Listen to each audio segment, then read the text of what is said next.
ഒരുപാട് നാളായിട്ടുള്ള ഒരു ആഗ്രഹമായിരുന്നു മഴ നനയണം മഴ നനയണമെന്ന്. അതായത് വെറുതെ അങ്ങ് മുറ്റത്തേക്ക് ഇറങ്ങി നിന്ന് കൊള്ളുന്നത് മാത്രമല്ല, അത് ഞാൻ മിക്കവാറും എപ്പോഴും കൊള്ളാറുണ്ട്. അല്ലാണ്ട് മഴയത്ത് ഇങ്ങനെ മഴ എവിടെയാണോ ഉള്ളൂ തേടി പിടിച്ച് പോയിട്ട് മഴ കൊള്ളണമെന്ന്. അപ്പോൾ ഒരു മഴക്കാറ് വന്നപ്പോൾ ഇതുപോലെ ഞങ്ങൾ തേടി പിടിച്ചിട്ട് പോയതാണ്. ഇങ്ങനെ ഇരുന്നിട്ട് പൊക്കവടയോ നമുക്കിഷ്ടമുള്ള എന്തെങ്കിലും നമ്മൾ ജോലി വീട്ടിലെ പണിയും പാത്രം കഴുകലും പഠിക്കണമെങ്കിൽ പഠിത്തമൊക്കെ മാറ്റി വെച്ചിട്ട് കുറച്ച് നേരം ഇങ്ങനെ സമാധാനപരമായിട്ടിരിക്കുക. മഴയൊക്കെ കൊള്ളണ്ട, വെയിലൊന്നും കൊള്ളണ്ട, അല്ല കൊണ്ടുള്ളൂ കുഴപ്പമില്ല. അപ്പോൾ നമുക്ക് കിട്ടുന്ന ഒരു സുഖം. കുറേ നാളിങ്ങനെ കഷ്ടപ്പെട്ട് പണിക്ക് പോയി, കുറേ പഠിച്ചു, ആ ഡിഗ്രി തുതിർത്തു, ഇതൊക്കെ കഴിഞ്ഞു. പക്ഷെ അപ്പം നമ്മൾ ഇതൊന്നും ആസ്വദിക്കില്ല.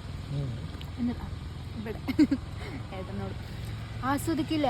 പക്ഷെ പിന്നെ നമുക്ക് തോന്നും ആസ്വദിക്കായിരുന്നു. പോയ സമയം നമുക്ക് ഒരിക്കലും തിരിച്ചു കിട്ടില്ല. അതുകൊണ്ട് മാക്സിമം ഇതിന് അത്ര വലിയ പൈസ ഒന്നും ഇല്ലല്ലോ. അതുകൊണ്ട് നമ്മൾ പൈസ ഒന്നും ചിലവാക്കി നമുക്ക് സന്തോഷമേ കിട്ടില്ല.